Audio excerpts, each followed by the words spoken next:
서미경, 국민요정이라 불리던 그녀는 언제나 밝은 미소로 사람들을 맞이했습니다.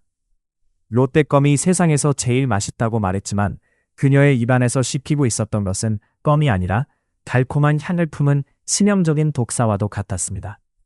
한 시대를 대표했던 소녀, 화면 속에서 맑게 웃던 그녀의 얼굴은 행복의 상징이었고 많은 이들의 기억 속에 남은 순수 그 자체였습니다.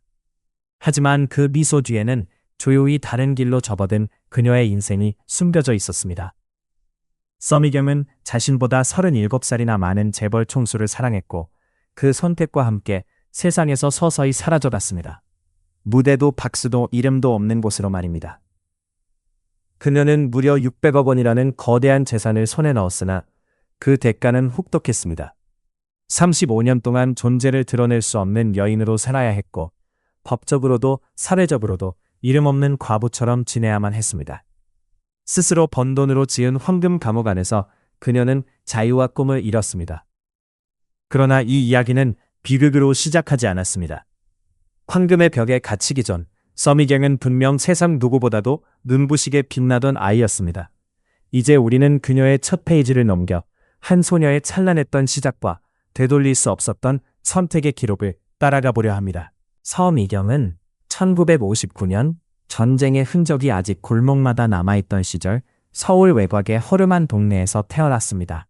포장되지 않은 길, 비가 오면 진흙탕이 되던 골목, 저녁이면 연탄 냄새가 퍼지던 곳이었습니다. 화려함과는 거리가 멀었지만 사람 냄새가 살아있던 동네였습니다. 아버지는 성실한 회사원이었고 매일 새벽 낡은 구두를 닦고 집을 나섰으며 밤늦게 돌아왔습니다. 어머니는 시장 근처에서 작은 자판점을 도우며 살림을 꾸렸습니다. 늘 손이 바빴던 어머니는 종종 딸의 머리를 쓰다듬으며 미경아, 공부 열심히 해. 엄마처럼 힘들게 살지 말고 라고 말했는데 그 말에는 희망과 체념이 함께 담겨 있었습니다. 서미경은 어릴 적부터 유난히 눈에 띄는 아이였습니다. 동네 아이들 사이에서도 얼굴이 또렷했고 눈은 크고 맑았습니다. 이웃 어른들은 그녀를 볼 때마다 저 집은 커서 연예인 되겠네 라고 말했지만 그 말은 농담처럼 들리면서도 이상하게도 아무도 웃어넘기지 않았습니다. 집안 형편은 넉넉하지 않았습니다. 장난감은 늘 누군가 쓰던 것이었고 새 옷은 명절에나 입을 수 있었습니다. 하지만 미경은 불평하지 않았습니다. 집 밖 공터에서 친구들과 고무줄을 넘다가 누군가 카메라 온다 라고 외치면 제일 먼저 앞으로 나와 환하게 웃었습니다. 그 웃음은 연습한 적이 없었지만 이상하리만큼 자연스러웠습니다. 1966년 그녀가 7살이 되던 해 당시 가장 영향력 있던 텔레비전 방송국에 어린이 합창단 모집 공고가 붙었고 동네 사람의 권유로 어머니는 미경의 손을 잡고 방송국으로 향했습니다. 긴 복도를 지나 오디션실 앞에 섰을 때 어머니는 떨리면 엄마 손 꼭 잡아 라고 낮은 목소리로 말했지만 문이 열리고 안으로 들어가는 순간 미경은 손을 놓았습니다. 밝은 조명 아래 아이는 오히려 차분했고 노래를 부르라는 말에 또렷한 발음으로 끝까지 노래를 불렀습니다. 심사위원 중 한 명이 고개를 들며 물었습니다. 이름이 뭐니? 미경은 고개를 들고 서미경이에요 라고 답했습니다. 그 짧은 대답 뒤로 방 안의 공기가 잠시 멈춘 듯 했습니다. 그렇게 그녀는 텔레비전 속 세상으로 들어갔습니다. 학교 수업이 끝나면 방송국으로 곧장 향했고 늦은 밤 집에 돌아오면 어머니는 잠든 딸의 가방을 조용히 풀어주었습니다. 피곤했을 법도 했지만 미경은 늘 웃고 있었습니다. 마치 카메라 앞이 자신의 자리라는 것을 본능적으로 알고 있는 아이처럼 말입니다. 아무도 몰랐습니다. 그 화사한 미소가 훗날 너무 많은 것을 대신 감당하게 될 줄은.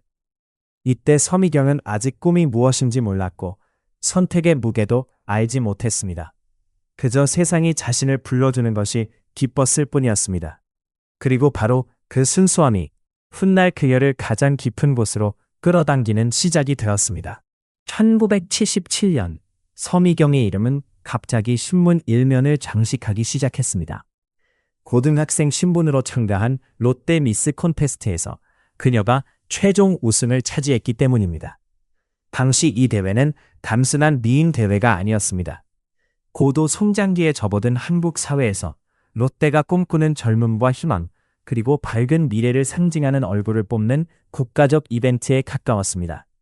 무대 위에서 서미경은 다른 참가자들과 달랐습니다. 성숙함을 앞세운 미인들 사이에서 그녀는 유난히 어린 얼굴을 하고 있었고, 화장을 짙게 하지 않아도 눈은 또렷했으며 웃을 때마다 관객 속에서 작은 탄성이 흘러나왔습니다.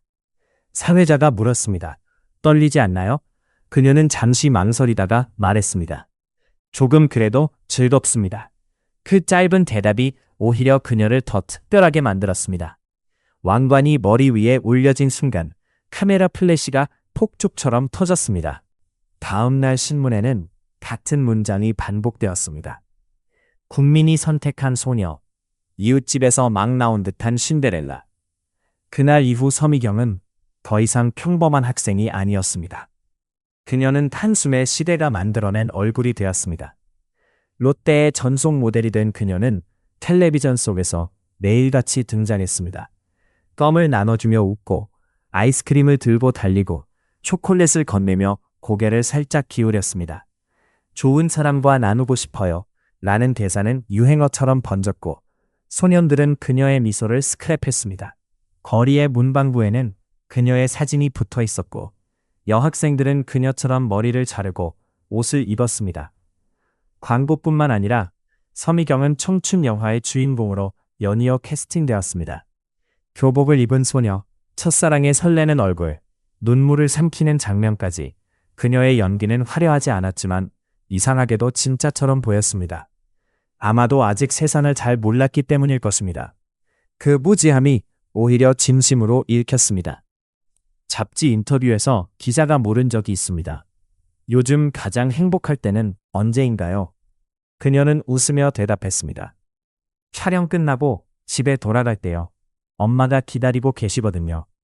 그 말 한마디에 독자들은 더욱 깊이 그녀를 사랑하게 되었습니다. 성공했지만 아직 변하지 않은 아이처럼 보였기 때문입니다. 후반의 서미경은 텔레비전과 극장, 광고판 어디에나 있었습니다. 사람들은 그녀를 보며 자신의 딸을 떠올렸고 첫사랑을 겹쳐보았습니다. 너무 밝아서, 너무 가까워서 누구도 그녀가 곧 사라질 것이라 상상하지 못했습니다. 그러나 모든 절정에는 그림자가 그리우기 마련입니다. 너무 빠르게 오른 자리, 너무 많은 시선, 그리고 아직 준비되지 않은 마음. 이 시기가 바로 서미경 인생에서 가장 눈부시면서도 가장 짧았던 순간이었습니다. 가장 높이 날아올랐기에 떨어질 때의 아픔은 그만큼 깊어질 수밖에 없었습니다. 서미경이 그를 처음 만난 날은 특별할 것 없어 보이는 공식 행사였습니다. 롯데가 주최한 대형 기념식, 수십 개의 카메라와 정제된 웃음, 미리 짜인 동선과 박수 소리까지 모두 익숙한 풍경이었습니다. 그녀는 늘 하던 대로 무대에 올랐고 늘 하던 대로 고개를 숙이며 미소를 지었습니다. 하지만 그날 무대 아래에서 느껴진 시선은 달랐습니다. 환호도 감탄도 아닌 조용히 사람을 꿰뚫어보는 듯한 시선이었습니다. 행사가 끝난 뒤 관계자가 다가와 낮은 목소리로 말했습니다. 미경 양, 회장님께서 잠깐 인사를 나누고 싶다고 하십니다. 그 한마디에 그녀는 이유를 묻지 않았습니다. 묻는다는 선택지가 없다는 것을 이미 몸으로 알고 있었기 때문입니다. 작은 접견실, 테이블 하나를 사이에 두고 마주 앉은 두 사람 사이에는 묘한 정적이 흘렀습니다.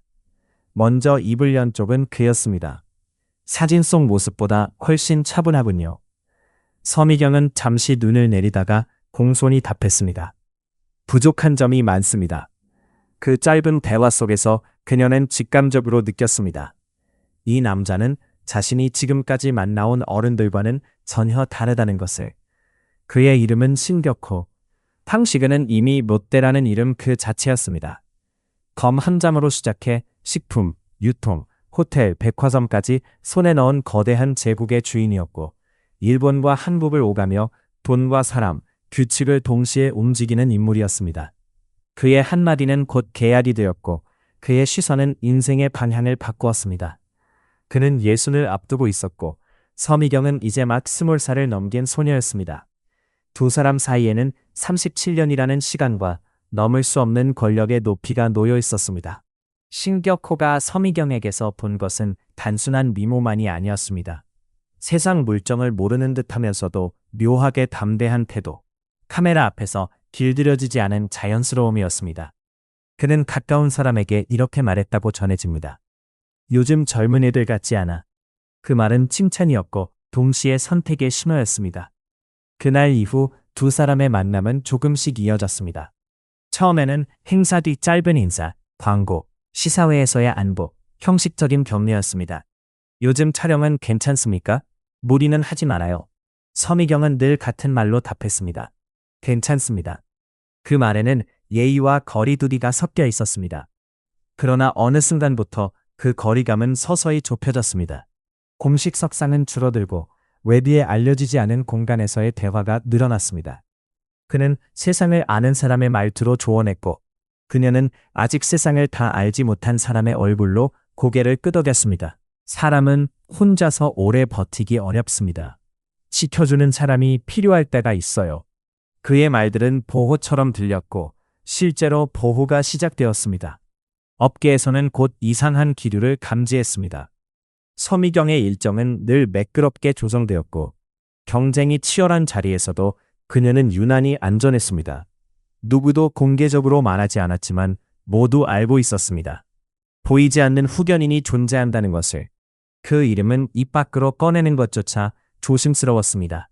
이것은 축복이자 금기였고 배려이자 통제였으며 서미경 자신은 이 관계를 정확히 정의하지 못했습니다. 다만 일이 순조로워졌고 불안은 줄어들었으며 언제나 누군가 자신을 보고 있다는 느낌이 들었습니다. 어느 날 그는 말했습니다. 세상의 시선은 오래가지 않아요. 중요한 것은 안쪽입니다. 그 말은 위로처럼 들렸지만 동시에 바깥 세계로부터 한 발 물러나라는 신호이기도 했습니다. 나이의 차이는 단순한 숫자가 아니었습니다. 그는 이미 모든 것을 가진 사람이었고 그녀는 이제 막 인생을 선택해야 하는 위치에 있었습니다. 권력과 경험, 재산과 영향력의 격차는 질문을 허락하지 않았습니다. 보호는 자연스럽게 의존이 되었고 의존은 어느새 벗어날 수 없는 구조로 굳어졌습니다. 이 지점에서 이야기는 바뀝니다. 더 이상 한 소녀 스타의 성장담이 아닙니다. 조명 아래의 미소는 서서히 사라지고 그 자리를 권력의 그림자가 채웁니다. 개인의 감정이 곧 정치가 되고 관계가 곧 이해관계가 되는 세계. 서미경의 인생은 이 순간부터 연예인의 회고록이 아니라 거대한 재벌 가문의 비극으로 방향을 틀기 시작합니다. 그리고 그 변화는 너무도 조용해서 아무도 눈치채지 못한 채 진행되고 있었습니다. 1981년 초봄, 서미경의 이름은 갑자기 신문과 방송에서 사라졌습니다. 첫날까지 광고와 영화 포스터에 있던 얼굴이 다음 날에는 어디에도 없었습니다. 소속사는 유학을 떠난다고 짧게 설명했고 더 이상의 질문은 허락되지 않았습니다. 팬들은 공항으로 몰려가지도 못했습니다. 출국 날짜와 시간은 공개되지 않았고 사진 한 장 남지 않았습니다. 그녀의 퇴장은 조용했고 그래서 더 불길했습니다. 사람들은 속삭였습니다. 잠깐 쉬는 거겠지. 곧 돌아오겠지. 하지만 돌아오지 않았습니다. 시간이 흐를수록 소문은 엇갈렸습니다. 미국이라는 말도 있었고 일본이라는 말도 있었습니다. 그러나 분명한 것은 하나였습니다. 서미경은 더 이상 보이는 세계에 없었습니다. 그녀가 도착한 곳은 캠퍼스가 아니었습니다. 자유로운 유학생의 방도 아니었습니다. 높은 담장과 두꺼운 커튼이 있는 집, 늘 같은 얼굴의 비서와 경호원이 지키는 공간이었습니다. 도쿄의 조용한 주택과 때로는 서울의 외과 이동이 있었지만 생활은 한 점에 고정된 듯 반복되었습니다. 외출은 사전 통보가 필요했고 일정은 누군가의 손에서 관리되었습니다. 주소는 있었지만 이웃은 없었고 전화벨은 거의 울리지 않았습니다. 친구들의 연락은 차츰 끊겼고 방송국에서 걸려오던 전화도 더 이상 오지 않았습니다. 그녀는 이름을 내려놓았고 이름 없는 생활이 시작되었습니다. 공식적인 자리에는 나타나지 않았고 어떤 행사에도 초대받지 않았습니다. 서미경이라는 이름은 점점 과거형이 되어갔습니다. 밤이 되면 그녀는 창가에 서서 불 꺼진 도시를 내려다보곤 했습니다. 네온 사인이 반짝였지만 그 빛은 방 안까지 들어오지 않았습니다. 한 번은 비서에게 조심스럽게 물었다고 합니다. 언제쯤 돌아갈 수 있을까요? 돌아온 대답은 늘 같았습니다. 조금만 더 기다리시면 됩니다. 그 조금은 해가 바뀌어도 끝나지 않았습니다. 이 시기에 서미경에게 가장 큰 변화는 세상에 알려지지 않은 생명이 태어났다는 사실입니다. 임신 소식은 철저히 비밀로 유지되었고 병원은 외부와 차단되었으며 기록은 최소화되었습니다. 아이가 태어났을 때 축하 환호도 가족 사진도 없었습니다. 그녀는 아이를 품에 안고도 웃지 못했다고 전해집니다. 기쁨과 두려움이 동시에 밀려왔기 때문입니다. 아이의 존재는 곧 또 다른 침묵을 요구했습니다. 출생은 등록되어야 했지만 진실은 기록될 수 없었습니다. 서류 위에서 아이는 다른 관계로 정리되었습니다. 엄마는 엄마가 될 수 없었고 아이는 아이로 불릴 수 없었습니다.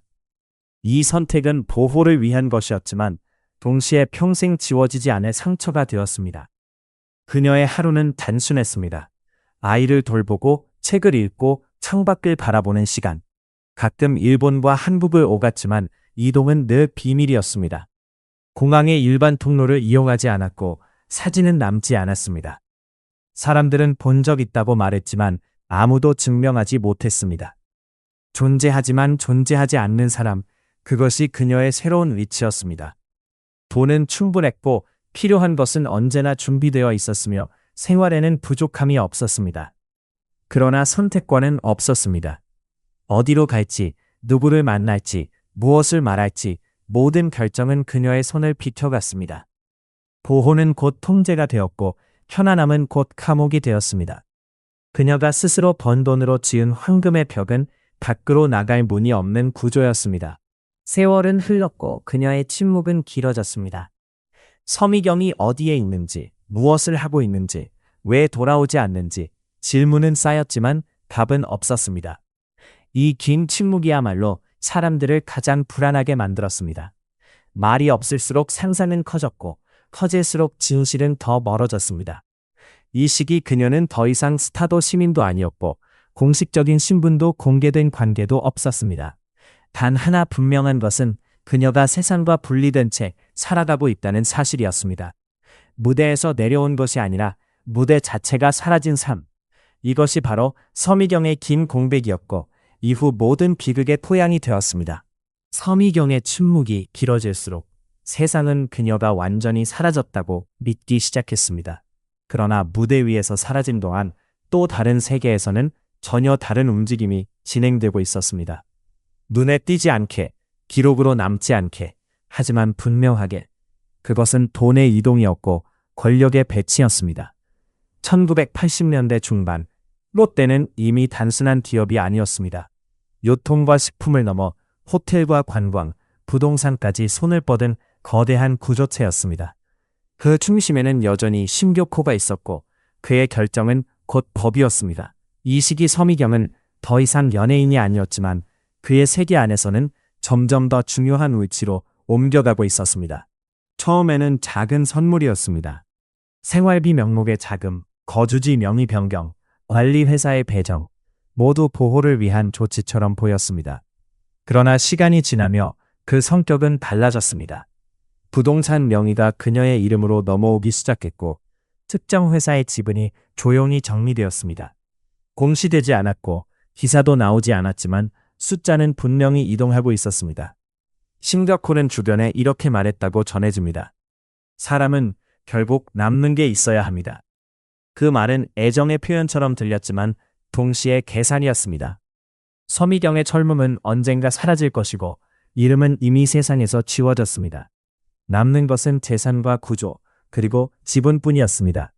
그것만이 그녀를 끝까지 지켜줄 수 있는 장치라고 그는 믿었습니다. 서미경은 변화의 의미를 완전히 이해하지 못한 채 서류에 서명했습니다. 복잡한 계약서, 숫자가 가득한 문서 앞에서 그녀는 늘 같은 말을 했습니다. 회장님, 뜻대로 하세요. 법과 세금, 경영의 언어는 그녀의 세계가 아니었습니다. 그녀에게 이 모든 것은 여전히 보호의 연장처럼 느껴졌습니다. 그러나 기업 내부에서는 다른 해석이 돌기 시작했습니다. 왜 저 회사의 지분이 저쪽으로 갔지? 저 건물 명의가 바뀌었어. 공식 회의에서는 아무도 묻지 않았지만 비공식 자리에서는 이름이 돌았습니다. 팡배동의 그 사람, 얼굴은 보지 못했지만 존재는 분명했습니다. 그림자처럼.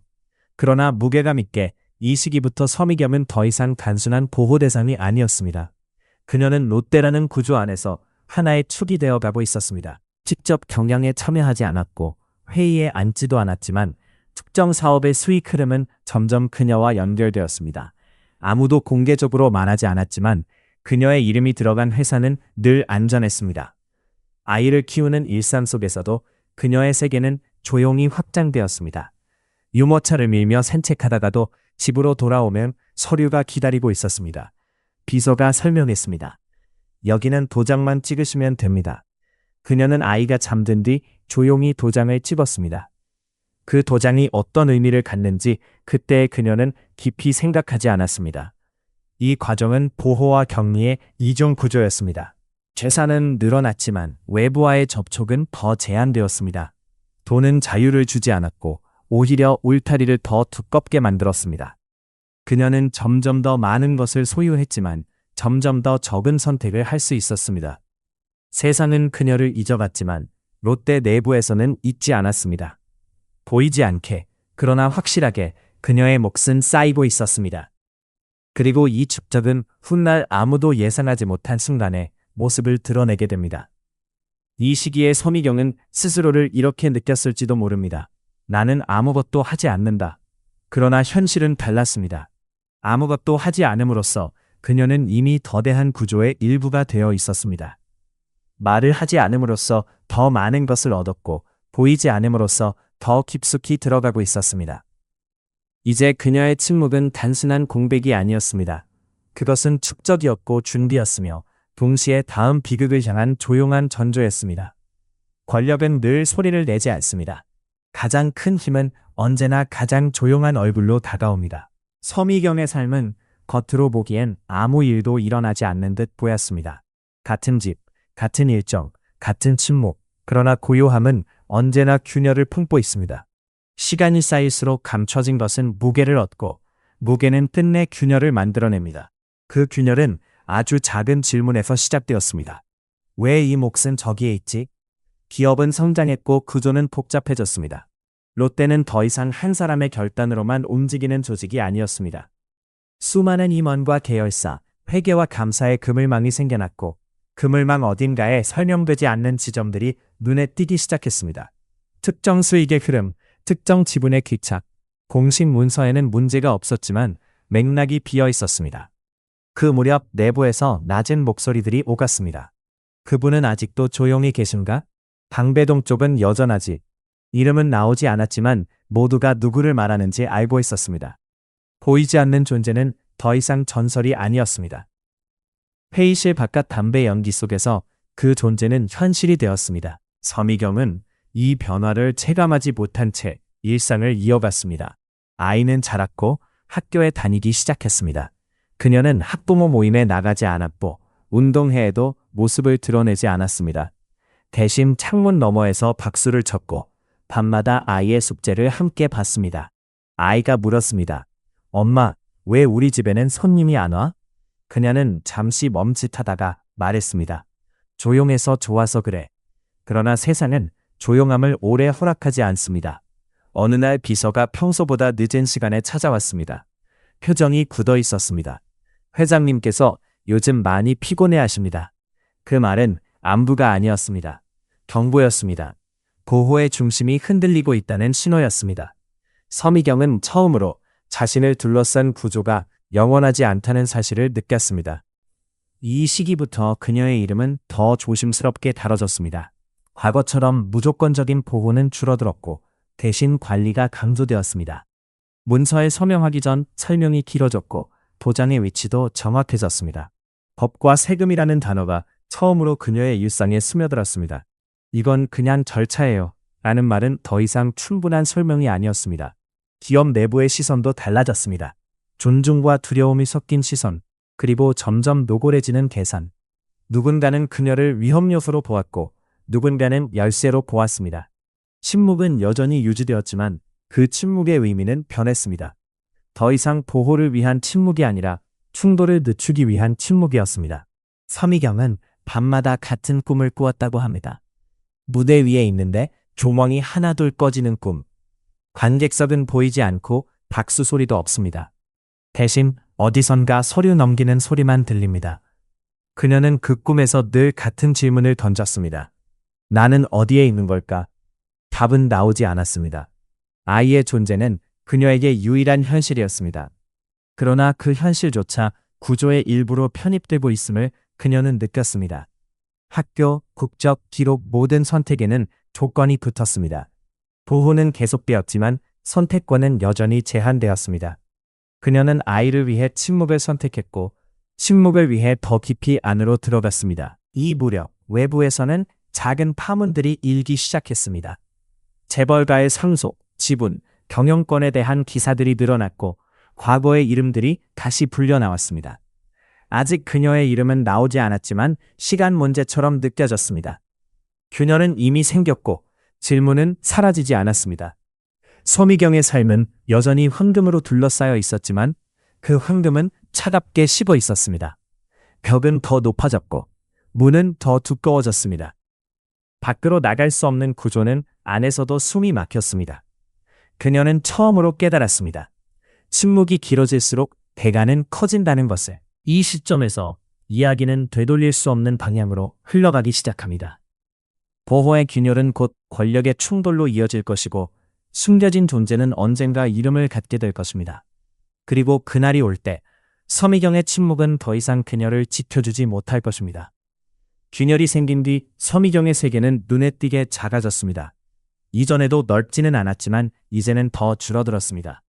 집과 차, 집과 병원, 집과 아이의 학교, 동선은 반복되었고 반복은 곧 규칙이 되었습니다. 규칙은 안전을 약속했지만 동시에 숨쉴 틈을 빼앗았습니다.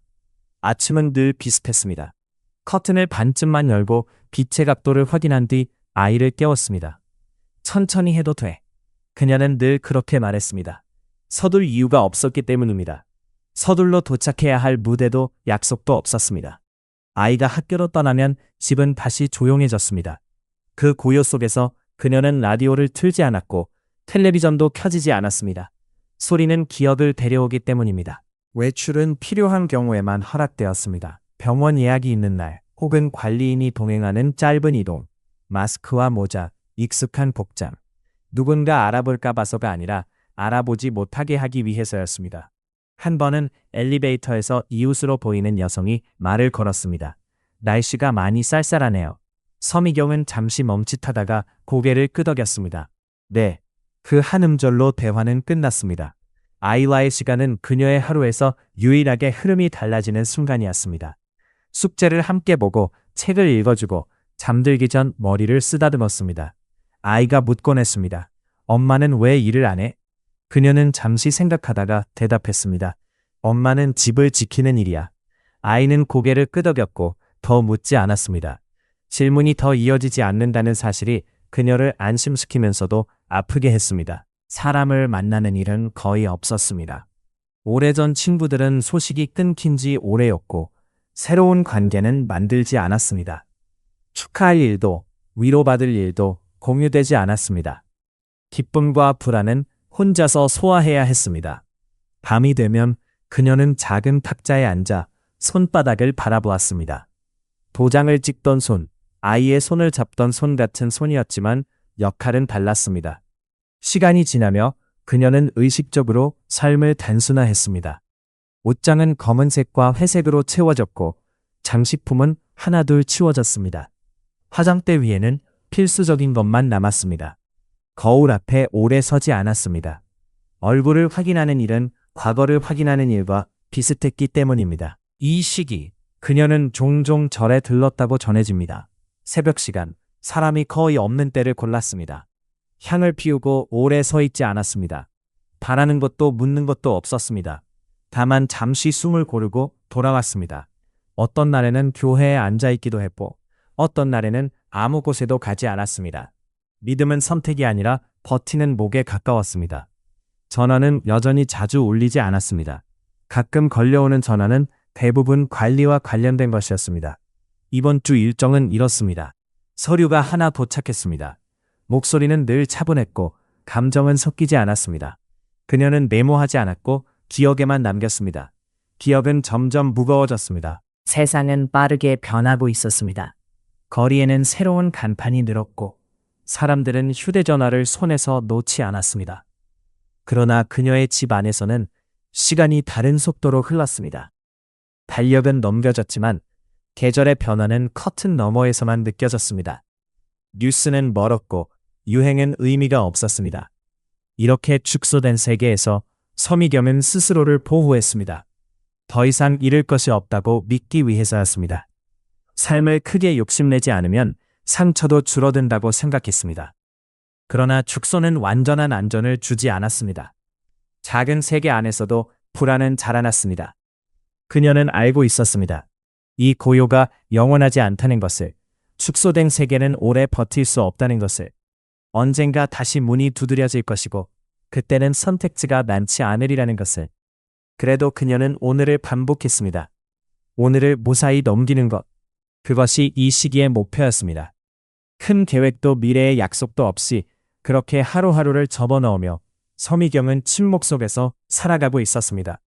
그리고 그 침묵은 다음 장을 향한 길고 느린 숨 고르기이기도 했습니다. 서미경 삶에서 가장 잔인한 아이러니는 사랑 때문에 지켜야 했던 침묵이 결국 사랑을 깊게 훼손했다는 점이었습니다. 아이는 잘하고 있었지만 그 아이를 부를 수 있는 호칭은 늘 어딘가 어긋나 있었습니다. 세상에서 가장 자연스러워야 할 두 글자, 엄마라는 말은 그 집안에서 쉽게 허락되지 않았습니다. 아이의 서류상 관계는 다른 방식으로 정리되어 있었고 서미경은 공식적으로는 보호자도 부모도 아닌 위치에 머물러야 했습니다. 집안에서는 조심스러운 약속이 있었습니다. 밖에서는 절대 손을 잡지 말 것, 사람들 앞에서는 일정한 거리를 유지할 것. 아이가 실수로라도 엄마라고 부를까봐 서미경은 늘 한 박자 늦게 반응했습니다. 어느 날 밤 아이가 조용히 물었다고 합니다. 왜 나는 다른 친구들처럼 말하면 안 돼? 서미경은 잠시 말을 잃었습니다. 아이의 눈은 맑았고 질문에는 원망보다 혼란이 담겨 있었습니다. 그녀는 아이를 끌어안고 싶었지만 그마저도 망설였습니다. 대신 이렇게 말했습니다. 조금만 기다려줘. 어른들이 정해놓은 시간이 있어. 그 말이 아이를 위로했는지 아니면 더 멀어지게 했는지는 알 수 없었습니다. 아이에게 서미경은 늘 곁에 있는 사람이었지만 동시에 설명할 수 없는 존재였습니다. 아침마다 밥을 차려주고 밤마다 이불을 덮어주는 사람.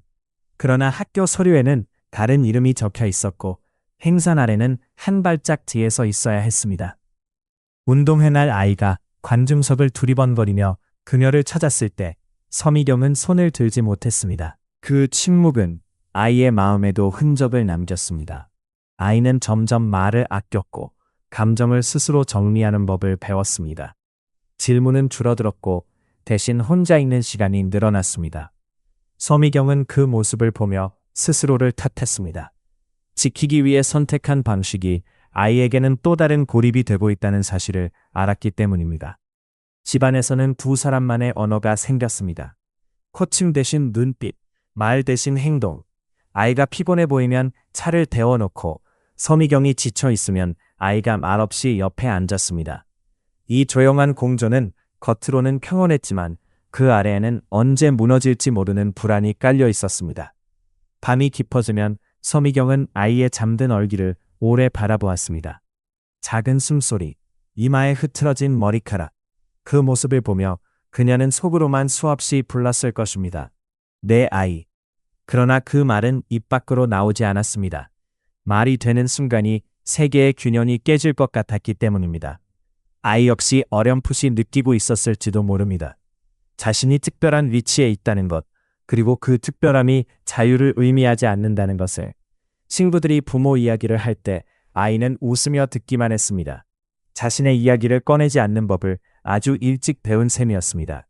이렇게 모녀의 관계는 거꾸로 굳어갔습니다. 보호해야 할 어른이 더 조심했고 보호받아야 할 아이가 더 빨리 성장했습니다. 서미경은 아이에게 세상을 보여주지 못한 대신 세상의 위험으로부터 숨기려 했습니다. 하지만 숨김은 언제나 대가를 요구합니다. 서미경은 자주 스스로에게 물었을 것입니다. 이것이 정말 옳은 선택이었는지, 아이가 평범한 이름으로 평범한 가정에서 자랄 수 있었다면 더 행복했을지. 그러나 이미 선택은 끝났고 되돌릴 수 없었습니다. 이렇게 해서 아이는 이름을 부를 수 없는 관계 속에서 자랐고, 서미경은 어머니이면서도 어머니가 될 수 없는 시간을 견뎌야 했습니다. 이 조용한 비극은 신문에도 기록에도 남지 않았습니다. 그러나 두 사람의 마음속에는 평생 지워지지 않는 흔적으로 남아 이후의 모든 선택에 그림자처럼 따라다니게 됩니다. 시간이 흐르며 신격호의 이름 앞에 붙던 수식은 조금씩 바뀌기 시작했습니다. 창업주, 절대 권력자라는 말 뒤에 어느 순간부터 고령의 회장, 판단력이 흐려진 노인이라는 표현이 따라붙었습니다. 겉으로는 여전히 위험을 유지하고 있었지만 내부에서는 이미 다음 시대를 준비하는 움직임이 시작되고 있었습니다. 그리고 그 준비는 곧 전쟁의 다른 이름이었습니다. 롯데라는 거대한 제국에서 상속은 단순한 가족 문제가 아니었습니다. 그것은 곧 경영권이었고 수십조 원에 달하는 자산과 수만 명의 생계가 걸린 문제였습니다. 신격호의 아들들과 그 주변에 모여든 임원들은 각자의 계산기를 두드리기 시작했습니다. 누가 아버지의 신뢰를 더 많이 얻고 있는가? 누가 다음 왕좌에 오를 것인가? 이 싸움은 처음부터 공개적이지 않았습니다. 회의실에서는 웃음과 존칭이 오갔고 공식 석상에서는 단합을 강조했습니다.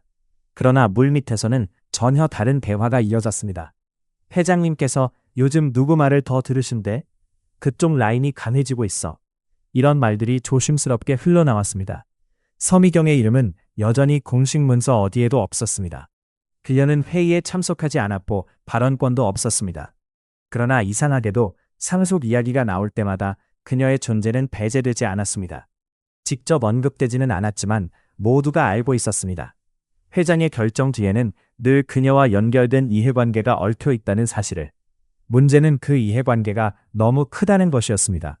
그녀와 아이에게 기록된 지분과 자산은 단순한 부양의 수준을 넘어 경영권의 균형을 흔들 수 있는 규모로 성장해 있었습니다. 누군가에게는 위협이었고 누군가에게는 반드시 제거해야 할 변수였습니다. 이때부터 서미경을 바라보는 시선은 분명히 바뀌었습니다. 더 이상 보호받는 존재가 아니라 리스크로 분류되기 시작한 것입니다. 직접적인 공격은 없었지만 주변의 공기가 달라졌습니다. 연락은 더 공식적으로 바뀌었고 설명은 줄어들었습니다. 그녀가 묻지 않아도 대답은 짧아졌습니다. 한 의원은 사석에서 이렇게 말했다고 전해집니다. 가족 안에 가족이 아닌 사람이 있다면 그 자체가 문제입니다. 이 말은 누구를 향한 것인지 명확했습니다. 서미경은 가족이었지만 동시에 가족이 아니었습니다. 법적으로도 의례적으로도 애매한 위치.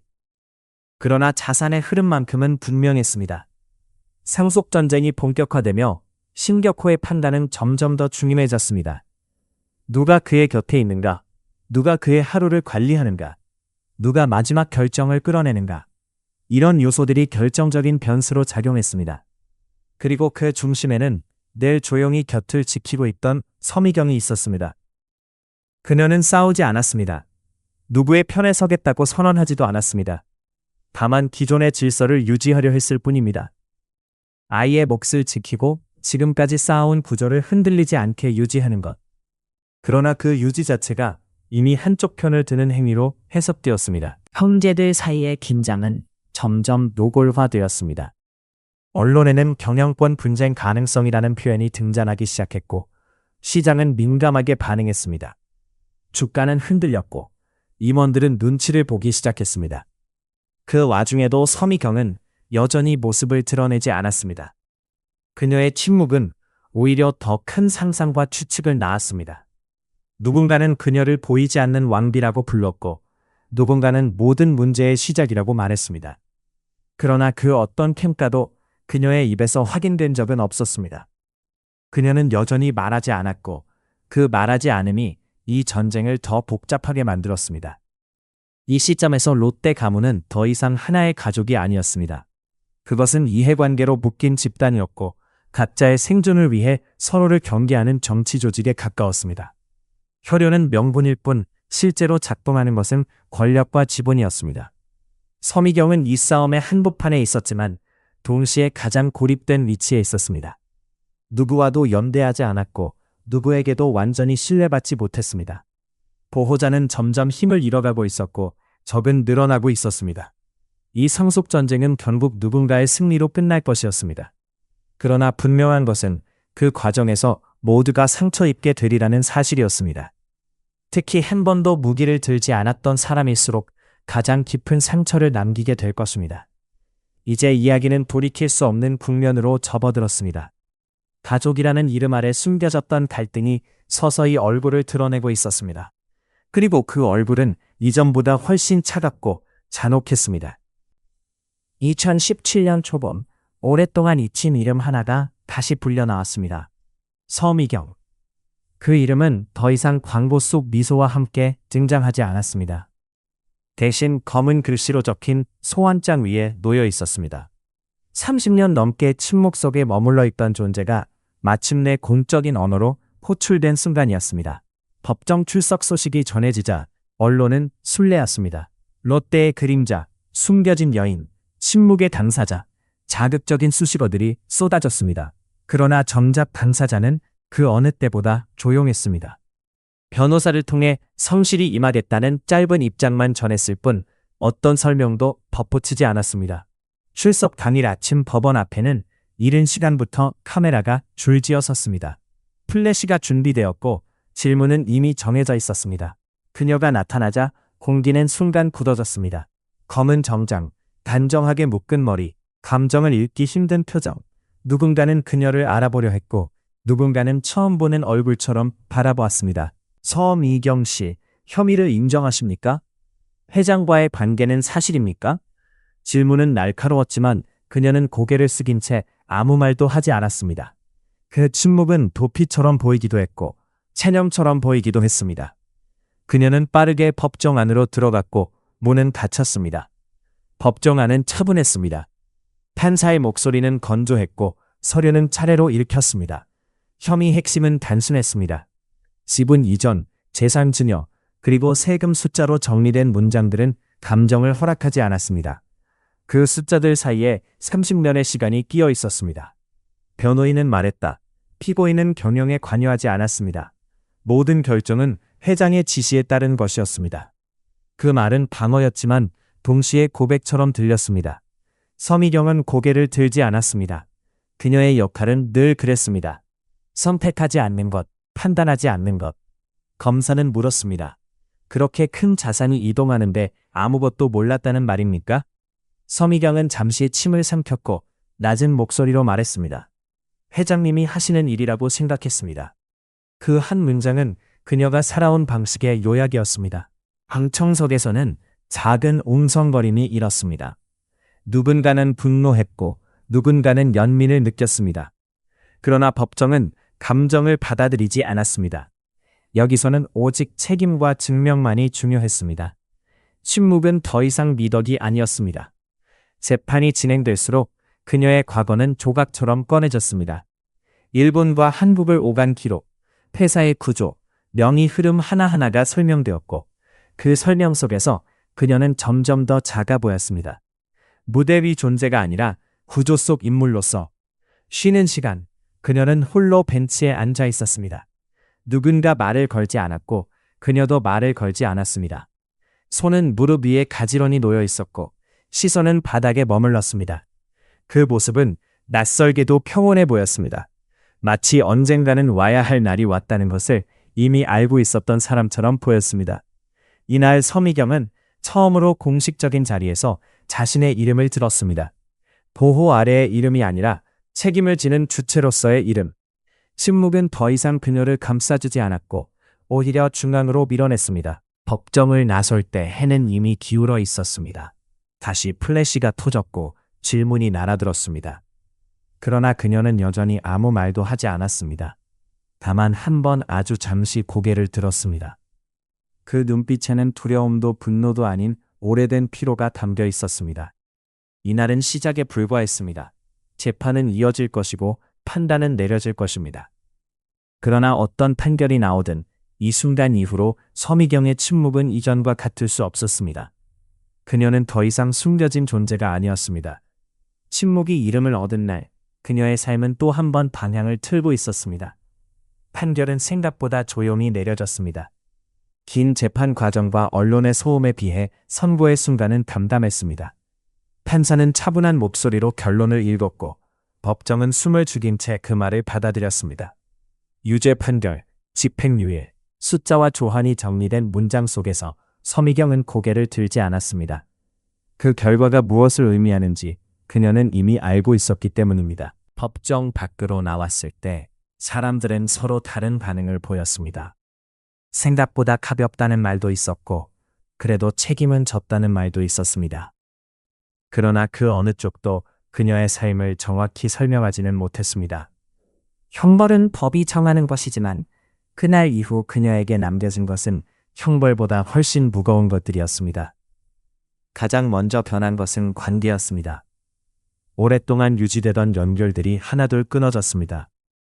연락을 주고받던 사람들은 조심스러워졌고 일부는 아예 모습을 감췄습니다. 보호라는 이름으로 유지되던 울타리는 판결과 함께 의미를 잃었습니다. 더 이상 지켜야 할 대상도 숨겨야 할 이유도 줄어든 듯 보였지만 그 공백은 오히려 더 큰 고립을 만들었습니다. 언론은 잠시 그녀를 비췄습니다. 과거의 사진과 법전의 모습이 나란히 배치되었고 대비는 잔인했습니다. 젊은 날의 미소와 현재의 침묵, 그 간극을 설명하는 기사들은 많았지만 정작 그녀의 목소리는 어디에도 없었습니다. 그녀는 여전히 말하지 않았고 말하지 않음은 이번에는 단어가 되지 못했습니다. 집으로 돌아온 서미경은 이전과 같은 일상을 이어갔습니다. 커튼을 열고 닫고 정해진 시간에 식사를 하고 짧은 산책을 했습니다. 그러나 공기는 달라져 있었습니다. 더 이상 숨길 것이 없다는 안도와 동시에 더 이상 기대할 것이 없다는 공허가 뒤섞여 있었습니다. 황금으로 둘러싸인 공간은 여전히 안전했지만 따뜻하지는 않았습니다. 그녀의 이름은 이제 공식 기록 속에 남았습니다. 과거처럼 지워진 이름이 아니라 판결문에 적힌 이름. 그 사실은 묘한 역설을 낳았습니다. 오랫동안 존재를 숨겨왔던 사람이 가장 원치 않는 방식으로 세상에 남게 된 것입니다. 침묵은 포호막이 아니라 기록의 여백이 되었습니다. 아이의 반응은 조심스러웠습니다. 더 묻지 않았고 더 말하지 않았습니다. 다만 이전보다 조금 더 자주 곁에 앉았습니다. 말없이 함께 있는 시간이 늘어났고 그 침묵은 예전보다 무거웠습니다. 서미경은 그 침묵 속에서 처음으로 자신이 아이에게 남긴 것이 무엇인지 생각했습니다. 재산인지 안전인지 아니면 끝없는 조심성인지. 이후의 시간은 길게 늘어졌습니다. 항소와 추가 절차, 세금과 환수 문제들이 이어졌고 서류는 계속 쌓였습니다. 그녀는 서명했고 설명을 들었으며 다시 서명했습니다. 모든 과정은 합법적이었고 동시에 감정이 개입할 여지는 없었습니다. 사람들은 판결을 끝으로 이야기가 마무리되었다고 생각했을지 모릅니다. 그러나 서미경에게 판결은 끝이 아니라 전환점이었습니다. 부호가 사라진 이후의 삶, 이름이 공개된 이후의 고독. 이제 그녀는 더 이상 그림자가 아니었지만 그렇다고 빛 속에 있는 것도 아니었습니다. 밤이 되면 그녀는 창가에 서서 불 꺼진 도시를 바라보았습니다. 예전과 다른 점이 있다면 이제는 숨을 이유가 줄었다는 것뿐이었습니다. 그러나 자유는 여전히 손에 닿지 않았습니다. 법은 그녀를 풀어주었지만 시간과 선택의 대가는 남아 있었습니다. 이 판결이 남긴 건 형벌이 아니라 질문이었습니다. 무엇이 보호였고 무엇이 이용이었는지, 침묵은 과연 미덕이었는지 아니면 또 다른 선택이었는지. 그 질문들은 누구도 대신 답해주지 않았습니다. 서미경은 그 질문들과 함께 다음 장을 향해 조용히 걸어가고 있었습니다. 시간은 누구에게나 공평하게 흐르지만 그 무게는 같지 않습니다. 서미경에게 시간은 흘러가는 강이 아니라 서서히 굳어가는 콘크리트처럼 느껴졌을지도 모릅니다. 한때는 모든 것을 비추던 조명 아래 있었고 한때는 모든 것을 가려주는 벽 안에 있었습니다. 이제 그 조명도 그 벽도 사라진 자리에서 그녀는 남은 시간을 살아가고 있습니다. 황금 감옥은 무너졌지만 자유가 완전히 찾아온 것은 아니었습니다. 재산은 여전히 남아 있었고 법적 절차도 대부분 마무리되었습니다. 그러나 세상과의 거리는 좁혀지지 않았습니다. 사람들은 그녀를 기억하지 못하거나 너무 잘 기억했습니다. 둘 다 편안하지 않은 방식이었습니다. 잊히는 것은 공허했고 기억되는 것은 부담이었습니다. 집은 여전히 조용했습니다. 벽에 걸린 그림들은 그대로였고 가구의 위치도 바뀌지 않았습니다. 하지만 그 안에 머무는 사람의 마음은 이전과 달랐습니다. 더 이상 숨길 필요는 없었지만 드러낼 이유도 없었습니다. 그녀는 낮은 목소리로 하루를 시작했고 낮은 목소리로 하루를 마쳤습니다. 아이와의 관계는 성인이 된 이후 또 다른 형태로 굳어졌습니다. 서로를 깊이 이해하지만 완전히 나눌 수는 없는 거리. 함께 시간을 보내지만 모든 이야기를 꺼내지는 않습니다. 그 침묵은 과거의 상처에서 비롯되었고 동시에 서로를 지키기 위한 선택이었습니다. 서미경은 아이에게 더 이상 무엇을 줄 수 있을지 자주 생각했습니다. 돈과 보호를 넘어 평범한 삶을 대신해 줄 수는 없다는 사실을 이미 알고 있었기 때문입니다. 가끔 그녀는 스스로에게 질문했을지도 모릅니다. 다른 선택을 할 수는 없었을까? 무대에 남았다면 덜 안전했지만 더 자유로웠을까? 평범한 삶을 택했다면 덜 화려했지만 덜 외로웠을까? 그러나 그런 질문들은 언제나 같은 결론으로 돌아왔습니다. 그때의 선택은 그때의 조건에서 나온 것이었고 지금의 후회로 과거를 바꿀 수는 없다는 것. 세상은 계속 변하고 있었습니다. 기술은 사람들을 더 가깝게 만들었지만 그녀에게는 또 다른 장벽이 되었습니다. 이름이 검색되는 순간 과거가 함께 따라왔기 때문입니다. 그래서 그녀는 여전히 조심스러웠고 여전히 모습을 드러내지 않았습니다. 익명은 선택이 아니라 습관이 되어 있었습니다. 그럼에도 불구하고 삶은 완전히 멈추지 않았습니다. 익숙한 공간에서의 사소한 변화. 그녀는 이제 더 이상 큰 계획을 세우지 않았습니다. 대신 하루를 무사히 보내는 것, 그리고 다음 날을 맞이하는 것에 집중했습니다. 그것은 체념처럼 보일 수도 있지만 그녀 나름의 평화이기도 했습니다. 황금 가옥 안에서의 세월은 그녀에게 많은 것을 주었고 동시에 많은 것을 빼앗아갔습니다. 안전과 고립, 풍요와 단절, 어느 하나만으로 설명할 수 없는 삶이었습니다. 사람들은 종종 묻습니다. 그 모든 것이 과연 가치가 있었을까? 그러나 그 질문에 답할 수 있는 사람은 오직 그녀 자신뿐입니다. 이제 서미경은 더 이상 상징이 아닙니다. 누군가의 뮤즈도 누군가의 그림자도 아닙니다. 그저 한 사람으로 남아 자신이 선택한 결과와 함께 살아가고 있습니다. 그 삶이 성공인지 실패인지는 외부에서 쉽게 판단할 수 없습니다. 다만 분명한 것은 그녀의 이야기가 돈과 권력만으로 설명되지 않는다는 사실입니다. 황금 감옥 이후의 삶은 화려하지 않았고 극적이지도 않았습니다. 그러나 그 안에는 긴 시간 동안 축적된 감정과 질문들이 남아 있었습니다. 그리고 그 질문들은 그녀가 살아있는 한 계속 함께할 것입니다. 이 이야기는 여기서 끝나지만 여운은 남습니다. 무엇이 우리를 안전하게 하고 무엇이 우리를 고립시키는가? 침묵은 언제 보호가 되고 언제 감옥이 되는가? 서미경의 삶은 그 질문을 조용히 남긴 채 오늘도 같은 속도로 흘러가고 있습니다.